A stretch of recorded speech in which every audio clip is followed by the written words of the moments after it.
আসসালামু আলাইকুম রহমতুল্লাহি ওয়া বারাকাতুহু।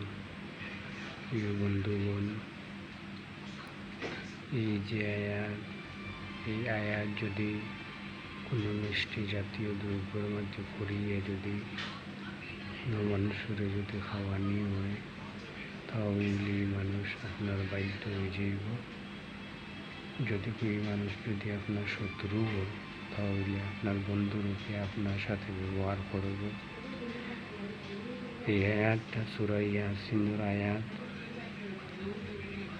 ইন্না জাআলনা ফি আ'নাকিহিম গলালান ফাহিয়া ইলাল আযকানি ফাহুম মুকমাহুন وجعلنا من بين أيديهم سدا ومن خلفهم سدا فأغشيناهم فهم لا يبصرون। এই আয়াতটা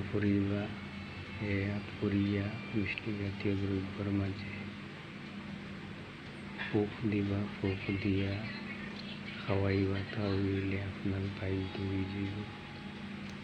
ভিডিওটা যদি ভালো লাগে তাহলে একটা লাইক করবা, শেয়ার করে আপনার বন্ধুদের সাথে করাইয়া দিবা।